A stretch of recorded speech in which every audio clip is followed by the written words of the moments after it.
ایک بادشاہ عبادت گزار تھا مگر بعد میں دنیا کے شوق میں مبتلا ہو گیا۔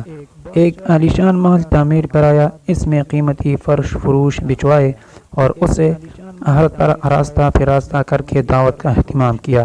جو بھی آتا انواع اقسام کے کھانے کھاتا اور محل کی خوبصورتی نوادرات موجبات دیکھتا اور تعریف کرتا ہوا جاتا۔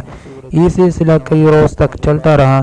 بادشاہ نے ایک روز اپنے مصاحبین کے اس مکان کی خوبصورتی تم لوگوں نے لی، میں چاہتا ہوں کہ اس ایسے ہی مکانات اپنے لڑکوں کے لیے تعمیر کراؤ، تم لوگ مجھے اس کے بارے میں مشورہ دو۔ ایک روز سب اسی کی باتیں کر رہے تھے کہ مکان کے ایک خالی گوشے سے کسی نے موت کو یاد دلانے والے اشعار پڑھے، جس میں ایک یہ ہے: اے موت کو بھول کر مکان کی تعمیر کرانے والے بھی خوف نہ ہو، کیونکہ موت تو قسمت میں لکھی ہوئی ہے۔ یہ بات سن کر بادشاہ اور حاضرین پر خوب طاری ہو گیا۔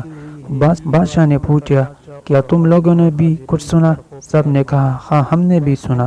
بادشاہ نے کہا، اس آواز نے میرے دل کو اپنی گرفت میں لے لیا ہے، لگتا ہے یہ موت کی آہٹ ہے۔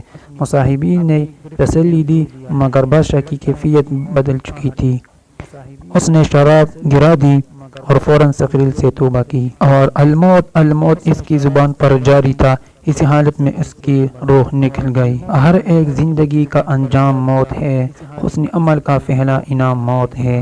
عارف باللہ حضرت مولانا شاہ حکیم محمد اختر صاحب رحمۃ اللہ علیہ نے ایک مجلس میں ارشاد فرمایا، میرے دوستو، جو زندگی دینے والے کو خوش رکھ کر جیتا ہے، اس کا جینا بہت مبارک ہے۔ زندگی اس کی مبارک ہے جو زندگی دینے والے کو ہر وقت خوش رکھتا ہے۔ ان کو ناراض کر کے بھی جینا کوئی جینا ہے جو زندگی دینے والوں کو ناراض کر کے جیتا ہے۔